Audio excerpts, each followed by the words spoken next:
Going on, guys?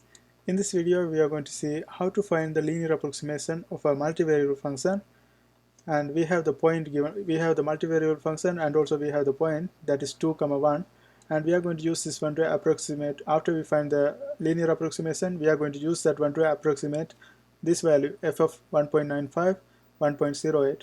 Now first of all, to find the linear approximation, we have to use this general formula, that is L of xy is equal to f of ab plus partial derivative of f with respect to x, and we plug the ab value and find the value. After we find the value, we multiply that one with x minus a. Then we find the partial derivative of f with respect to y, and we plug the ab values and we multiply that value. After we find the value, we multiply that value with y minus b. Now here our ab value is this one, 2 minus 1. Okay, now let's note that one down here. A comma b is equal to 2 comma 1. Now this first part is easy. F of AB, we know that this is our values, and we are going to plug this value in this equation, and we are going to directly find the answer. But for this part we have to find the partial derivative of this function with respect to x. Then we have to plug this value. Okay, now let's write this one clearly. This is 2 comma 1. Okay, now let's find the partial derivative of this function. Now before we do that, let's go ahead and write this function again in a different way, like f of xy is equal to 20 minus x square minus 7y square. Instead of square root, I'm going to put power half. It's the same thing, right? Now first step is we are going to find the partial derivative of this function with respect to x. Okay, when we find the partial derivative of this function with respect to x, we treat y as a constant. Now for this one we are going to use the chain rule, because we have outside derivative and inside derivative. First we have to take the outside derivative, that's going to be half times 20 minus x square minus 7y square power negative half, and the inside derivative for 20 it's going to be 0, and here we are only taking the derivative of x, so this is going to be negative 2x, and this 7y square is going to be constant, so this is going to be 0. So we multiply this one with negative 2x. Now let's go ahead and plug this value. So here we are going to have partial derivative of f with respect to x, and at 2 comma 1. 2 is our x value, 1 is our y value. Let's go ahead and plug this one in this equation. Now before we do that, we can simplify this equation furthermore. Like if you notice, here we have 2, here we have negative 2, we can cancel these two.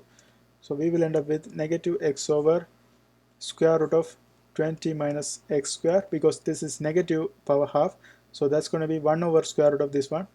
So 1 over square root of 20 minus x square minus 7y square. Now we can go ahead and plug the values.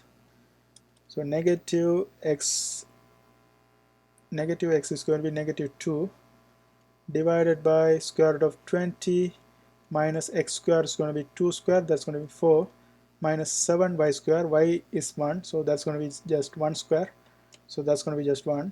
This is going to be 7. From this one we get negative 2 divided by 20 minus 4 is going to be 16. 16 minus 7 is going to be 9, so square root of 9. Negative 2 over 3 is going to be the answer for this one. So this is this part. Okay, now let's note this one here. Partial derivative of f with respect to x at 2 comma 1 is equal to negative 2 over 3.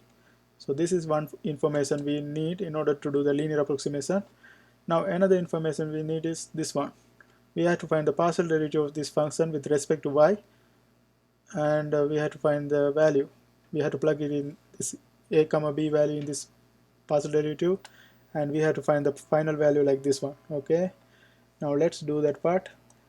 Now in order to do that, let's get rid of this one. Okay, now we are going to do the partial derivative, that's the same function. I shouldn't have erased that part.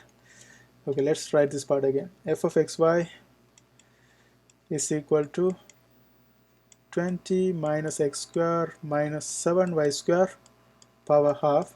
Now we are going to take the partial derivative of this function with respect to y. So this is going to be partial derivative f with respect to y, and that's going to be equal to, again this is going to be a chain rule, half, and then 20 minus x square minus 7y square power negative half. Now we are going to take the inside derivative, and for inside derivative this is going to become 0, this is also going to become 0, and this is going to become negative 14y.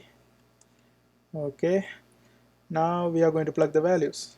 Partial derivative of f with respect to y at 2 comma 1, that's going to be half times 20 minus x square is going to be 4 minus 7 times 1 square, that's going to be just 7, and this is negative half. Again, this is going to be 1 over square root, I have to write this one, and negative 14 times 1, that's going to be just negative 14. Now let's write this one in better way, like we can cancel these two already, 2 and negative 14, that's going to give us negative 7, and finally we end up with negative 7 over square root of 20 minus 4 minus 7, and this is going to give us 9. 20 minus 4 is 16, 16 minus 7 is going to be 9, so square root of like minus 7 over square root of 9, that's going to give us negative 7 over 3.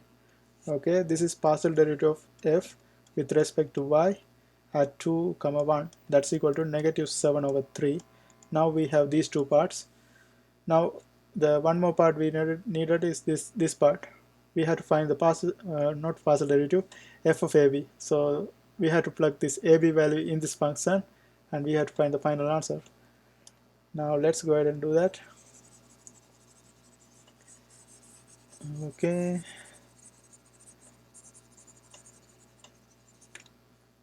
now here we are going to plug 2 comma 1 in this equation. Now it's better to keep this one like square root of 20 minus x square is going to be 4 minus 7 y square is going to be just 1, so let's keep this one like this. This is going to be 20 minus 4 is going to be 16, 16 minus 7 9, so we just get 3. Okay, now we have these three parts. We have this one, this one, this one, so this three information is enough to find the linear approximation. Now let's go ahead and find the linear approximation. That's going to be L of xy is equal to f of ab, that is this one, 3, plus partial derivative of f respect to x a comma b, that is this one, negative 2 over 3, multiply by x minus a, x is x, minus a is going to be 2, and then plus partial derivative of f with respect to y a comma b, that is this one, negative 7 over 3, negative 7 over 3 multiply by y minus b, b is 1. Okay, now let's simplify this one. So this is going to become 3 minus 2 over 3x, and minus minus, that's going to make this one plus, so here we are going to have plus 4 over 3. Okay, plus 4 over 3, and here we are going to have negative 7 over 3, and if we 3y, and then if we multiply this one with this is going to become positive plus 7 over 3. Now we can simplify this one furthermore, like we can combine the like terms. 4 over 3 plus 7 over 3, that's going to be 11 over 3. 11 over 3 plus 3, 3 is 9 over 3. So 9 over 3 plus 11 over 3, that's going to be 20 over 3. Okay, 20 over 3 plus, not plus, it's minus. So 20 over 3 minus 2 over 3x minus 7 over 3y, and this is going to be our linear approximation equation. This is the first part, but after we find the linear approximation, we have to use it to approximate this f of 1.95, 1.08. Now we have one more part left. Now let's continue that part here. Okay, so we are going to use this formula. Let's write that one down. We know that L of xy is equal to 20 over 3 minus 2 over 3x minus 7 over 3y. Now what we are going to do, we are going to plug this one in this equation. L of 1.95 comma 1.08 that's going to be equal to 20 over 3 minus 2 over 3 times x is going to be 1.95, 1.95 minus 7 over 3 and times y, that's going to be 1.08, 1.08, and if you simplify this one, this is going to give you 6.67 minus 1.3 minus 2.52, and if you calculate this one you will end up with 2.88. This is approximately 2.88, and that's going to be our final answer. I hope this helps. Thanks for watching.